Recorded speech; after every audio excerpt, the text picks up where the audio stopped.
عمرك قعدت تفكر في حاجة لساعات أو حتى أيام أو حتى شهور وفي الآخر معملتش أي حاجة؟ مش علشان أنت مش عايز تبدأ أو مش علشان أنت مش عايز تعمل الحاجة دي، لكن علشان أنت بتفكر زيادة، بتخطط بشكل كبير قوي. وفي البداية أنت ما بتبقاش محتاج التخطيط ده كله ولا التفكير ده كله.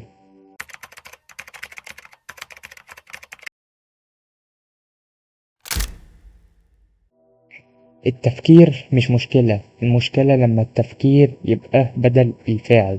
تفضل طول الوقت بتخطط وبتحسب كل خطوة وبتحسب كل حاجة انت المفروض تعملها، وفي الآخر انت ما بتنفذش أصلا حتى اللي انت خططته ده. في ناس بتقضي وقتها كله في التخطيط بس عمرها ما بتبدأ، عمرها ما بتاخد أول خطوة ولا بتاخد أي خطوة حتى. هي بتفضل تخطط وتجهز كل حاجة بس إنها تبدأ لأ.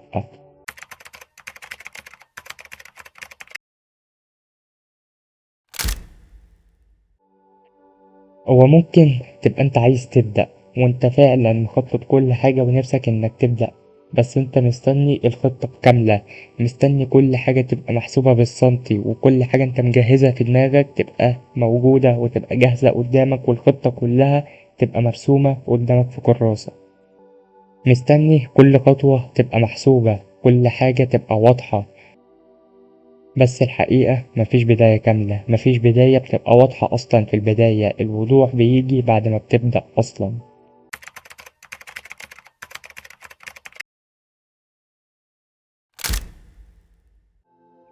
أحيانا التفكير الكتير بيبقى مش ذكاء، بالعكس ده بيبقى نوع من أنواع الغباء.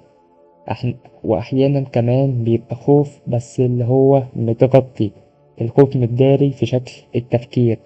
بدل ما تقول أنا خايف بتفضل تقول وتفكر بس ما بتعملش أي حاجة.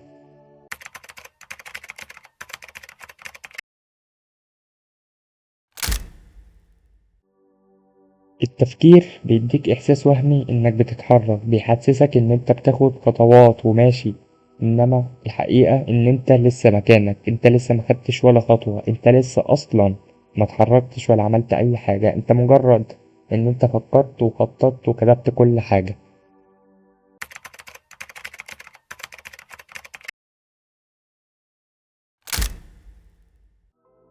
الوضوح عمره ما بيجي قبل البداية زي ما كنت لسه بقول. الوضوح والرؤية بتظهر والخطة بتتعمل أصلا بعد ما بتبدأ. أول خطوة دايما بتبقى غبية شوية أو بتبقى إن أنت لسه مش فاهم حاجة، بس الفكرة بقى إن هي أصلا أهم خطوة في الرحلة كلها.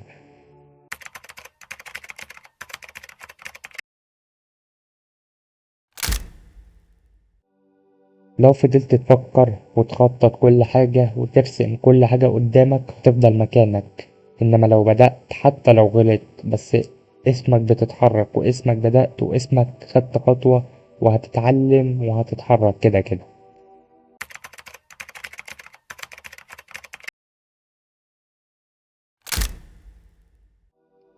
مشكلتك مش إنك مش عارف تعمل إيه، مشكلتك إنك بتفكر كتير بس ما بتتحركش.